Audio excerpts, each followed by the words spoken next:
Hello everyone, 7th class social studies text book ఈ academic year అంటే 2021-22కి change అయిన విషయం మనకందరికీ తెలిసిందే. ఈ న్యూ టెక్స్ట్ బుక్లోని first lesson the universe and the earth మనం ఈ వీడియోలో డిస్కస్ చేసుకుందాం. ఇక్కడ కీ కాన్సెప్ట్స్ గమనించండి. The universe, the solar system, environment, factors of pollution, disasters. So ఈ లెసన్లో మనము ఈ టాపిక్స్ నేర్చుకోబోతున్నాము. ముందుగా ఇక్కడ ఒక పిక్చర్ ఇచ్చారు, గమనించండి. అలాగే ఇక్కడ కొన్ని క్వశ్చన్స్ కూడా అడిగారు. First question, what things do you observe from the picture 1? ఈ పిక్చర్లో కొన్ని షైనింగ్ ఆబ్జెక్ట్స్ కనిపిస్తున్నాయి కదా, అందులో కొన్ని స్టార్స్, కొన్ని ప్లానెట్స్, శాటిలైట్స్, ఆస్ట్రాయిడ్స్, మెటరాయిడ్స్, అలాగే కొన్ని గ్యాలక్సీస్ కూడా ఉన్నాయి. Second question, which among them appear during the day and which things appear during the night? Obviously day టైంలో మనకి సన్ కనిపిస్తే స్టార్స్, మూన్ ఇవన్నీ మనకు నైట్ టైంలో కనిపిస్తాయి. Third question, what do we call all these objects collectively? ఈ celestial objects అన్నిటినీ కలిపి కలెక్టివ్గా యూనివర్స్ అని అంటాము.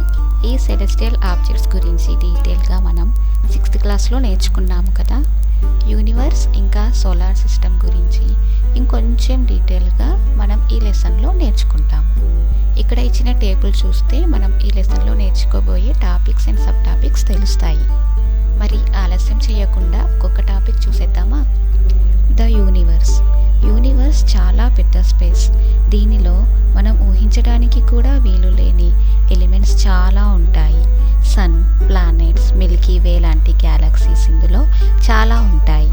ఈ యూనివర్స్ అనేది ఎంత పెద్దదో ఇప్పటి వరకైతే ఎవరికీ తెలియదు. యూనివర్స్ అనేది అనంతం అని చెప్పవచ్చు. యూనివర్స్ లేదా విశ్వాన్ని గురించి చదివే శాస్త్రాన్ని ఇంగ్లీష్లో ఆస్ట్రానమీ అంటాము. అదే రష్యన్ లాంగ్వేజ్లో అయితే కాస్మాలజీ అంటాము. మరి రష్యాకి స్పేస్ రీసెర్చ్లో ఒక ప్రత్యేక స్థానం ఉంది. ఇది ఆస్ట్రానామికల్ రీసెర్చ్లో పయనీర్ కంట్రీ అనవచ్చు. అలాగే ఆస్ట్రానమీ గురించి అధ్యయనం చేసే సైంటిస్ట్ని ఆస్ట్రానమర్స్ అంటాము. ఏన్షియంట్ టైమ్స్ నుంచి చాలామంది ఆస్ట్రానమర్స్ యూనివర్స్ గురించి రీసెర్చ్ చేశారు. అయితే ఇటాలియన్ ఆస్ట్రానమర్ అయిన గెలీలియో గెలీలీ టెలిస్కోప్ని కనిపెట్టడం ద్వారా ఆస్ట్రానమీలో సైంటిఫిక్ రీసెర్చ్ అనేది మొదలైందని చెప్పవచ్చు. ఈయన ఈ ఇన్స్ట్రుమెంట్ ద్వారా ఆకాశంలోకి చూస్తూ చాలా వింతలు, విశేషాలు తెలుసుకునేవారంట. గెలీలియో తర్వాత కూడా చాలామంది ఆస్ట్రానమర్స్ ఈ యూనివర్స్ గురించి రీసెర్చ్ చేస్తూనే ఉన్నారు. అయితే యూనివర్స్ ఎలా ఏర్పడింది అన్నది ఇప్పటికీ ఒక మిస్టరీయే. మరి ఈ ఒరిజిన్ ఆఫ్ ద యూనివర్స్ గురించి చాలా థియరీస్ ప్రపోజ్ చేయడం జరిగింది. అందులో బాగా ప్రాచుర్యం చెందిన థియరీ బిగ్ బ్యాంగ్ థియరీ. ఈ బిగ్ బ్యాంగ్ థియరీని బెల్జియన్ ఆస్ట్రానమర్ అయిన జార్జ్ లెమేటర్ ప్రపోజ్ చేశారు. ఈ యూనివర్స్ అనేది 13.7 బిలియన్ ఇయర్స్ క్రితం ఒక టైనీ ఆటం నుంచి ప్రారంభమై క్రమేపీ ఎక్స్పాండ్ అవుతూ వచ్చిందని ఈయన గట్టిగా నమ్మేవారు. ఈ టైనీ ఆటం అనంతమైన టెంపరేచర్ మరియు అనంతమైన డెన్సిటీ ఉన్న చిన్న బాల్లా ఉండేదట. ఈ ఆటంలో ఉన్న టెంపరేచర్ మరియు డెన్సిటీ క్రమేపీ పెరుగుతూ పోవడం వల్ల ఈ ఆటం ఎక్స్ప్లోడ్ అయి చిన్న చిన్న పీసెస్గా ఈ యూనివర్స్ అంతా చెల్లాచెదురుగా వ్యాపించాయట. ఇలా స్టార్స్, గ్యాలక్సీస్, ప్లానెట్స్, శాటిలైట్స్ ఇంకా మిగిలిన సెలెస్టియల్ బాడీస్ ఫామ్ అయ్యాయి అని, ఈ ఎక్స్పాన్షన్ అనేది ఇంకా జరుగుతూనే ఉంది అన్న విషయాన్ని ఈ థియరీ మనకు వివరిస్తుంది. ఆస్ట్రానమర్స్ అంచనా ప్రకారం దాదాపుగా 125 బిలియన్ గ్యాలక్సీస్ మన యూనివర్స్లో ఉన్నాయి. ఈ గ్యాలక్సీ ఒక ఎడ్జ్ నుంచి ఇంకొక ఎడ్జ్ మధ్య distance 1,20,000 light years. Light year అనేది డిస్టెన్స్కి ఉన్న అతిపెద్ద యూనిట్. లైట్ ఒక ఇయర్లో ట్రావెల్ చేసే డిస్టెన్స్ని లైట్ ఇయర్ అంటాము. మరి లైట్ ఒక సెకండ్కి దాదాపుగా 3,00,000 కిలోమీటర్స్ ట్రావెల్ చేస్తుందట. సోలార్ సిస్టమ్ ఆరిజిన్పై కూడా చాలా థియరీస్ ప్రపోజ్ చేయడం జరిగింది. అందులో కొన్ని ఇంపార్టెంట్ థియరీస్. Geocentric theory. ఈ థియరీని ఏన్షియంట్ ఈజిప్షియన్ ఆస్ట్రానమర్ అయిన టాలెమీ ప్రపోజ్ చేశారు. ఈ థియరీ ప్రకారం ఎర్త్ సెంటర్లో ఉండి సన్ మరియు మిగిలిన సెలెస్టియల్ ఆబ్జెక్ట్స్ ఎర్త్ చుట్టూ తిరుగుతూ ఉంటాయి. ఈ థియరీ ప్రకారం ఎర్త్ అనేది యూనివర్స్కి సెంటర్లో ఉంటుంది. Heliocentric theory. ఈ థియరీని పాలిష్ ఆస్ట్రానమర్ అయిన నికోలస్ కోపర్నికస్ ప్రపోజ్ చేశారు. దీని ప్రకారం సన్ మధ్యలో ఉండి ప్లానెట్స్, శాటిలైట్స్ మరియు మిగిలిన సెలెస్టియల్ బాడీస్ సన్ చుట్టూ తిరుగుతూ ఉంటాయి. నెబ్యులార్ హైపోథీసిస్ ప్రకారం ప్లానెట్స్ ఇంకా శాటిలైట్స్ అనేవి సన్ చుట్టూ ఉన్న డస్ట్ మరియు గ్యాసెస్తో ఫామ్ అయ్యాయి. మన సోలార్ సిస్టంలో మొత్తం 8 ప్లానెట్స్ ఉన్నాయి. అందులో ఒకటి మన ఎర్త్. సోలార్ సిస్టంలో ఎర్త్ మాత్రమే లైఫ్ని సపోర్ట్ చేస్తుందన్న విషయం అందరికీ తెలిసిందే. ఎందుకంటే మన ఎర్త్ సన్కి మరీ దూరంగా మరీ దగ్గరగా కాకుండా ఉంటుంది. అలాగే జీవించడానికి కావలసిన వాటర్, ఎయిర్ కూడా దీనిపై ఉంటాయి. అందుకే లివింగ్ థింగ్స్ ఎర్త్పై సర్వైవ్ అవ్వగలుగుతాయి. మరి మన సరౌండింగ్స్ని గమనిస్తే చుట్టూ people, trees, animals, mountains, roads, buildings లాంటివి చాలా కనిపిస్తాయి. ఇలా మన చుట్టూ కనిపించే వాటిని మనం ఎన్వైర్న్మెంట్ అంటాము. ఎన్వైర్న్మెంట్ అంటే మన చుట్టూ ఉండే లివింగ్ అండ్ నాన్ లివింగ్ థింగ్స్తో ఏర్పడిన న్యాచురల్ సిస్టమ్. వీటిలో ఒక ప్రదేశంలోని ప్లాంట్స్, యానిమల్స్, మైక్రో ఆర్గానిజమ్స్ అన్నీ వస్తాయి. దీనిలో న్యాచురల్ అంటే సహజ సిద్ధ మరియు మ్యాన్మేడ్ కాంపోనెంట్స్ 2 ఉంటాయి. ఈ ఎన్వైర్న్మెంట్ అనేది మనకు జీవన ఆధారం. మనం పీల్చే గాలి, తాగే నీరు, తీసుకునే ఆహారం, ఇంకా నివసించే భూమి, ఇవన్నీ కూడా మనకు ఎన్వైర్న్మెంట్ ఇస్తుంది. ఎన్వైర్న్మెంట్ అనే పదం ఫ్రెంచ్ పదమైన ఎన్విరానర్ నుండి వచ్చింది. దీని అర్థం నేబర్హుడ్. ఈ ఎన్వైర్న్మెంట్ అనేది ప్రతి జీవికి ఎంతో అవసరం. అయితే రోజు రోజుకు ఇది దెబ్బతింటూ పోతుంది.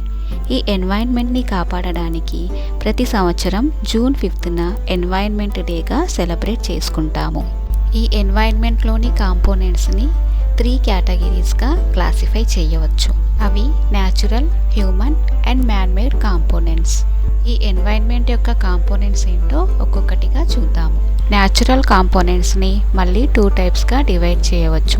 అవి నాన్ లివింగ్ థింగ్స్ లేదా ఎబయోటిక్, లివింగ్ థింగ్స్ లేదా biotic. Natural environment land, water, air, living organisms, వీటన్నిటిని న్యాచురల్ ఎన్వైర్న్మెంట్ అంటాము. న్యాచురల్ ఎన్వైర్న్మెంట్లో 4 ఎలిమెంట్స్ ఉంటాయి. ఇక్కడ ఇచ్చిన టేబుల్ గమనించండి. ఇవి లిథోస్పియర్, హైడ్రోస్పియర్, అట్మాస్పియర్ ఇంకా బయోస్పియర్. వీటిని natural realms of the earth అని కూడా అంటారు. లిథోస్పియర్ అంటే ఎర్త్ పైన ఉండే ల్యాండ్ పార్ట్.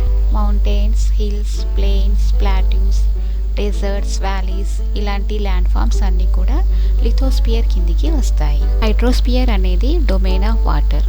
ఎర్త్ పైన ఉండే water bodies like oceans, seas, rivers, lakes, ponds ఇవన్నీ కూడా హైడ్రోస్పియర్ కిందికి వస్తాయి.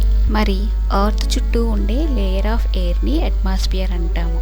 దీనిలో 5 లేయర్స్ ఉంటాయి. అవి ట్రోపోస్పియర్, స్ట్రాటోస్పియర్, మెసోస్పియర్, థర్మోస్పియర్ ఇంకా ఎక్సోస్పియర్. బయోస్పియర్ అంటే ఎర్త్ పైన ఉండే living part like humans, animals, birds, plants ఇవన్నీ కూడా బయోస్పియర్లో పార్ట్. ఈ 4 natural realms of the earth గురించి డీటెయిల్గా తెలుసుకుందాము. మొదటిది లిథోస్పియర్. లిథోస్పియర్ అనే పదము 2 గ్రీకు పదాలైన లిథో మరియు స్పైరా నుంచి వచ్చింది. లిథో అంటే స్టోన్, స్పైరా అంటే స్పియర్ లేదా బాల్. ఎర్త్ మీద ఉండే గట్టి పదార్థాన్ని లిథోస్పియర్ అంటాము. ఇది రాక్స్ మరియు మినరల్స్తో చేయబడి సాయిల్ లేయర్తో కప్పబడి ఉంటుంది. దీని సర్ఫేస్ ఇర్రెగ్యులర్గా ఎత్తుపల్లాలు కలిగి ఉంటుంది. మౌంటైన్స్, ప్లెయిన్స్, ప్లాట్యూస్, డెజర్ట్స్ లాంటి ల్యాండ్ ఫామ్స్ దీనిలో ఉంటాయి. ఈ ల్యాండ్ ఫామ్స్ని 3 టైప్స్గా డివైడ్ చేయడం జరిగింది. ఫస్ట్ ఆర్డర్ ల్యాండ్ ఫామ్స్, ఇవి కాంటినెంట్స్ మరియు oceans. Second order land forms, ఇవి మౌంటైన్స్, ప్లాట్యూస్ అండ్ ప్లెయిన్స్. మిగిలిన చిన్న చిన్న ల్యాండ్ ఫామ్స్ అన్నిటిని like valleys, beaches, sand dunes, deserts వీటన్నిటిని కూడా థర్డ్ ఆర్డర్ ల్యాండ్ ఫామ్స్ కింద కేటగరైజ్ చేయడం జరిగింది. వీటిని ప్రైమరీ, సెకండరీ మరియు టెర్షియరీ ల్యాండ్ ఫామ్స్ అని కూడా అంటాం. లిథోస్పియర్ అనేది అగ్రికల్చర్ కోసం ఇంకా హ్యూమన్ సెటిల్మెంట్ అంటే హౌసెస్ బిల్డ్ చేసుకోవడానికి ల్యాండ్ ప్రొవైడ్ చేస్తుంది. దీనిలో ఉండే థిన్ సాయిల్ లేయర్లో న్యూట్రియంట్స్ వల్ల ప్లాంట్స్ బాగా పెరిగి మనకు ఫుడ్ని ఇస్తాయి. ఈ లిథోస్పియర్ ఇండస్ట్రీస్కి కావలసిన మినరల్స్ కూడా ఇస్తుంది. అంటే ఈ లిథోస్పియర్ మనకు అగ్రికల్చర్ డెవలప్మెంట్కి మరియు ఇండస్ట్రియల్ డెవలప్మెంట్కి తోడ్పడుతుంది. మరి ఫారెస్ట్స్, గ్రాస్లాండ్స్ ఇవి కూడా లిథోస్పియర్లో భాగమే. ఇవన్నీ కూడా ఎర్త్కి పైన ఉంటాయి. మరి ఎర్త్ లోపల ఎలా ఉంటుందో చూద్దామా? Interior of the earth. కోడిగుడ్డు వల్లే ఎర్త్ లోపల కూడా 3 లేయర్స్ ఉంటాయి. ఈ లేయర్స్ కూడా వాటి థిక్నెస్లో అండ్ ఫిజికల్ అండ్ కెమికల్ కాంపోజిషన్లో వేరుగా ఉంటాయి. ఈ 3 layers crust, mantle and core. ఈ లిథోస్పియర్ వల్ల మనకి చాలా బెనిఫిట్స్ ఉన్నాయి కదా, అలాగే దీనిని కాపాడుకోవాల్సిన బాధ్యత కూడా మనదే. మరి ఇది అందరూ గుర్తుపెట్టుకోవడానికి ప్రతి సంవత్సరం ఏప్రిల్ 22ని ఎర్త్ డేగా సెలబ్రేట్ చేసుకుంటాము. న్యాచురల్ రీమ్స్లో సెకండ్ వన్ హైడ్రోస్పియర్. హైడ్రోస్పియర్ అనే పదం 2 గ్రీకు పదాలైన హైడర్ మరియు స్పైరా నుండి వచ్చినవి.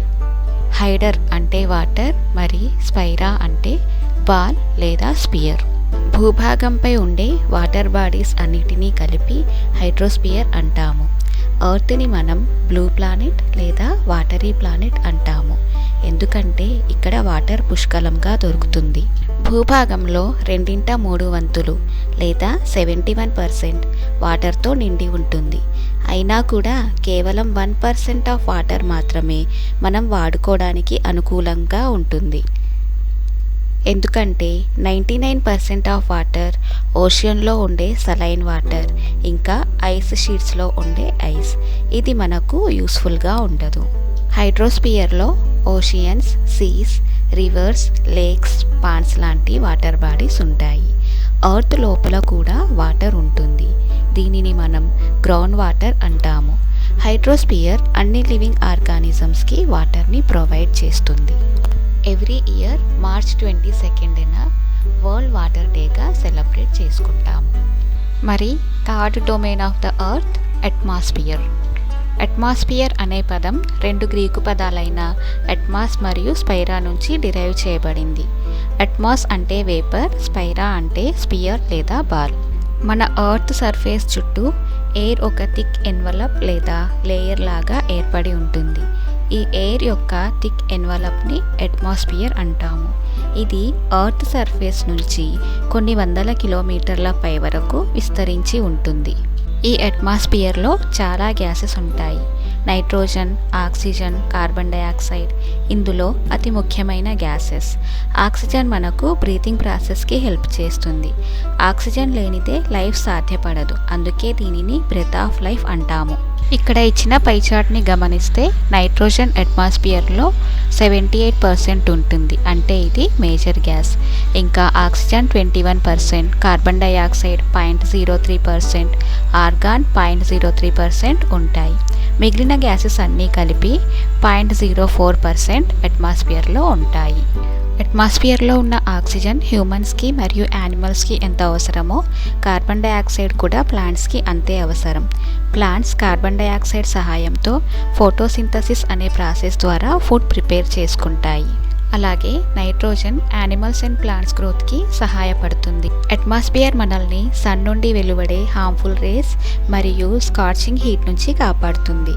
దీనిలో ఉండే వాటర్ వేపర్ మరియు డస్ట్ పార్టికల్స్ క్లౌడ్స్ని ఏర్పరిచి మనకు రెయిన్స్ని కలుగజేస్తాయి. అట్మాస్ఫియర్ని 5 లేయర్స్గా డివైడ్ చేయడం జరిగింది. ఎర్త్ సర్ఫేస్ నుంచి ఇవి ట్రోపోస్పియర్, స్ట్రాటోస్పియర్, మెసోస్పియర్, థర్మాస్పియర్ ఇంకా ఎక్సోస్పియర్.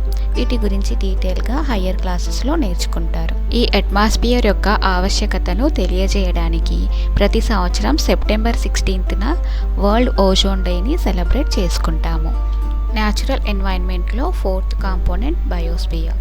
ఇది 2 గ్రీకు పదాలైన బయో మరియు స్పైరా నుంచి ఏర్పడింది. బయో అనగా లైఫ్, స్పైరా అనగా స్పియర్ లేదా ball. Animals, micro organisms, humans, plants ఇంకా మిగిలిన లివింగ్ బీయింగ్స్ కలిసి ఉండే ఎన్వైర్న్మెంట్ని బయోస్పియర్ అంటాము. ఈ జోన్లో ల్యాండ్, వాటర్ ఇంకా ఎయిర్ ఒకదానితో ఒకటి ఇంటరాక్ట్ అవుతాయి.